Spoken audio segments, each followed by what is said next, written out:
Écho du futur, le podcast qui explore les imaginaires de la science-fiction.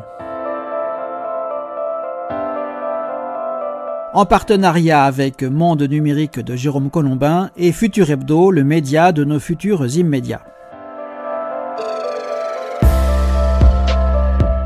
Time Out, le film d'Andrew Niccol, fait partie de la catégorie anticipation de la galaxie science-fiction.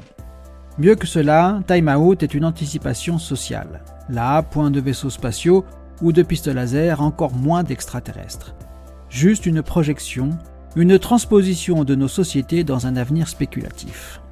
C'est ainsi que Time Out rejoint des romans tels que 1984 de George Orwell ou La Servante écarlate de Margaret Atwood.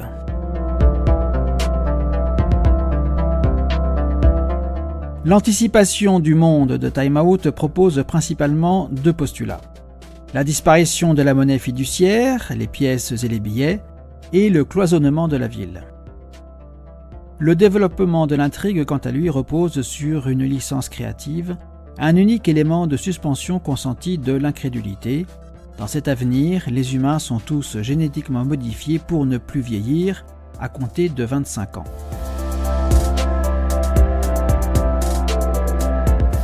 Dans cet avenir, le temps a donc remplacé l'argent. Le temps à vivre s'échange, se troque, est volé, est épargné, thésaurisé. Alors, pour éviter une inévitable surpopulation, car potentiellement immortels, les humains ne sont pas pour autant stériles, quand ils n'ont plus de temps à vivre, les humains meurent de pauvreté temporelle. À l'inverse, la richesse est synonyme de décennies, même de siècles. Ce temps qui vaut de l'or est affiché sur un compteur, un tatouage évolutif et lumineux qui, sur l'avant-bras, devient terne quand le temps à vivre atteint 0.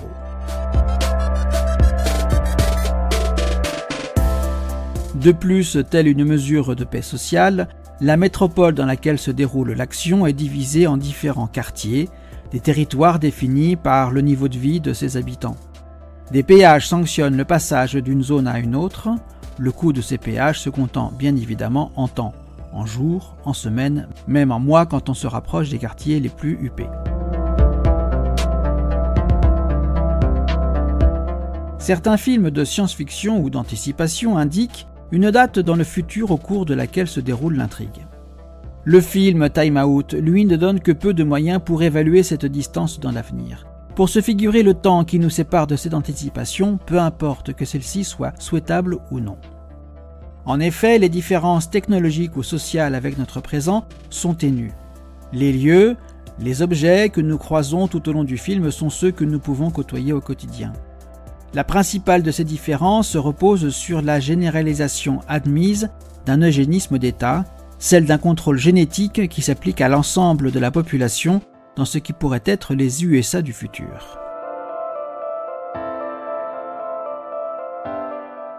Dans ce film, ce rêve de mort de la mort vire au cauchemar pour les plus pauvres, celles et ceux qui sont confinés dans des ghettos. Cependant, dans le réel, on reste loin, même très loin d'un avenir où l'humanité serait capable 1. D'éradiquer génétiquement la mort et 2. De transférer à l'ensemble de la population d'un pays une telle mutation génétique. Reste que les deux postulats sociaux, la disparition de la monnaie fiduciaire et le cloisonnement de la ville, eux, ne sont peut-être pas si éloignés que cela de nous.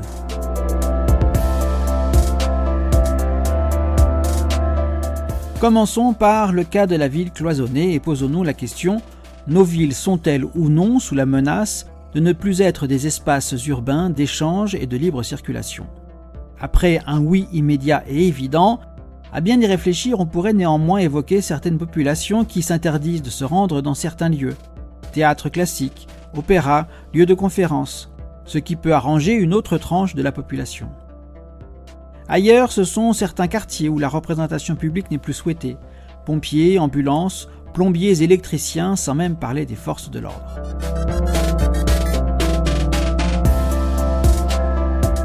À entendre ce qui précède, l'auditeur serait en droit de dire que le chroniqueur se permet des conclusions alarmistes et hâtives, tirant avec une forme de légèreté sur des ficelles qui servent son propos. Peut-être. Cependant, la liste des exemples d'autres formes de villes peut continuer à s'allonger en y ajoutant les communautés closes, ces communautés élitistes dont le nombre à l'échelle de la planète ne cesse de croître. On peut commencer par citer les villes d'Orania ou de Kleinfontein, en Afrique du Sud. Au prétexte de préserver la culture afrikaners, ces deux communautés fleurbont l'apartheid à nauséam, puisqu'on y vit de manière revendiquée et assumée qu'entre blancs.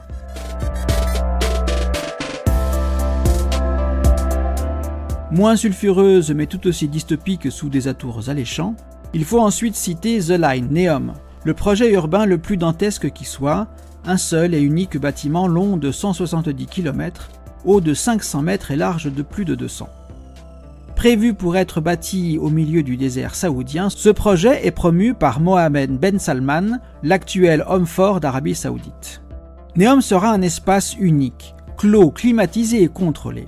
Il faudra bien évidemment montrer patte blanche et compte bancaire bien nantis pour compter parmi les élus de The Line.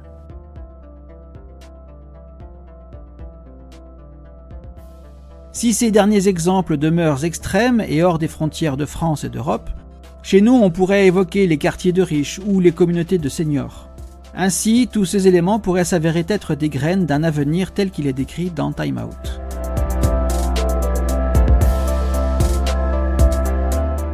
Reste maintenant à analyser le deuxième postulat social du film, la disparition de la monnaie fiduciaire. Déjà un constat. Malgré la montée en puissance des paiements dématérialisés, nous utilisons toujours billets et pièces sonnantes et trébuchantes. Cependant, d'autres dispositifs dématérialisés sont en voie de déploiement. Pour en arriver à l'avenir tel qu'il est décrit dans le film Time Out, hormis l'aspect génétique, il aura fallu que la dématérialisation de notre quotidien ne cesse d'augmenter. Il aura fallu que les données collectées ne cessent de converger.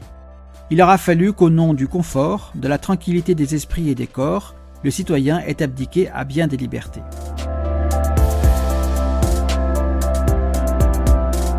Encore une fois, on peut légitimement s'interroger. Est-ce un avenir trop lointain pour être accessible ? Et pourtant, en termes de convergence, il semblerait bien que nous en prenions le chemin. Regardez un peu. Quand nous remplissons notre déclaration d'impôt, voilà quelques années que celle-ci se trouve pré-remplie de nos revenus de l'année concernée grâce aux informations liées à nos activités travaillées ou chômées, liées aux allocations que l'on peut percevoir. Ces informations sont collectées par l'administration fiscale auprès des organismes sociaux, par exemple l'URSSAF ou la CAF. Un pont informatique a donc été bâti entre ces différentes administrations.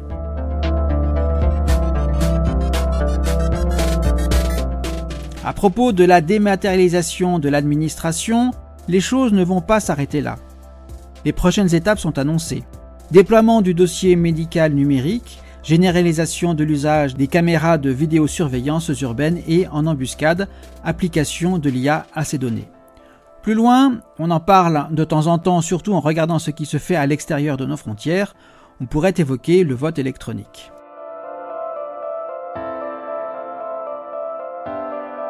Pour chacun de ces exemples, il existe des avantages objectifs. Concernant l'usage de l'IA appliqué à la vidéosurveillance, il sera testé lors des JO de Paris en 2024. Cet usage permettra le repérage des comportements suspects dans la foule et de suivre un individu jugé dangereux.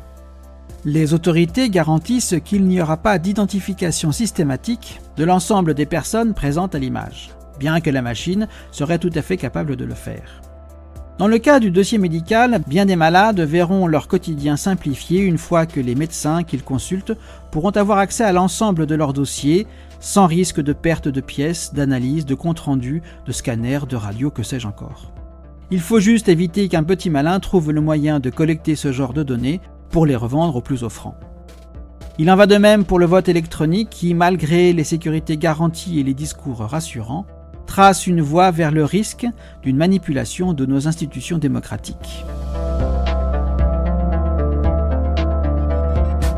En effet, à chaque fois qu'on évoque la dématérialisation d'un aspect du réel tangible, on prend deux risques. Le premier est celui de la manipulation, car l'informatique n'est pas une science exacte. Dans chaque ligne de code peut se cacher une trappe qui, si elle n'est pas systématiquement utilisable par la malveillance des pirates informatiques, elle ne mine pas moins le rapport de confiance qui doit exister entre l'individu citoyen et l'opérateur, public ou privé, de ces services. Le deuxième risque est l'exploitation des données à l'encontre de l'individu émetteur de ces mêmes données. Prenez le cas des montres connectées, qui savent tout de nos activités physiques et donc de l'évolution de notre santé. Ces montres n'enregistrent-elles pas nos faits et gestes, les rythmes de notre cœur et la qualité de notre sommeil ? Autant de données qui seraient très utiles à un assureur pour évaluer les risques liés à tel ou tel mode de vie. Heureusement, pour le moment, la France et l'Europe semblent avoir fermé la porte à de tels usages des données individuelles. La Belgique a même modifié sa loi relative aux assurances pour interdire entre autres à un assureur de refuser un contrat ou d'augmenter le coût d'un produit si un client assuré refusait d'acquérir ou d'utiliser un objet connecté.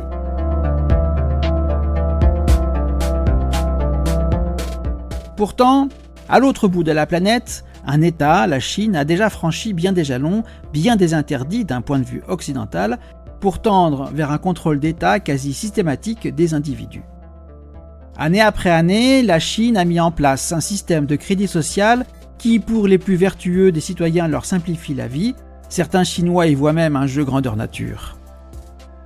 A l'inverse, les citoyens les moins bien notés voient leur accès aux administrations ou à certains services restreints, ne serait-ce que l'achat d'un simple billet de train.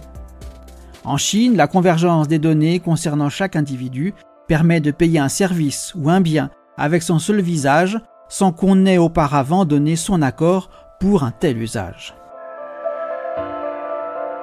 Terreur pour certains, confort pour d'autres et finalement, on s'aperçoit surtout qu'on n'est pas si loin du monde de Time Out.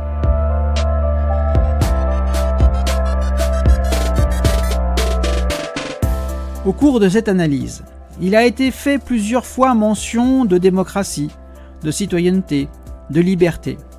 On pourrait ajouter à cette liste le respect de la vie privée, le droit à l'oubli numérique, le droit au tangible. Qu'on le veuille ou non, les outils numériques sont dans notre quotidien et ils y resteront.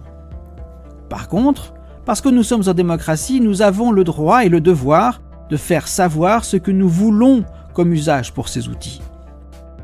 Si le confort est légitime, il ne doit pas pour autant mettre en danger notre liberté et notre démocratie.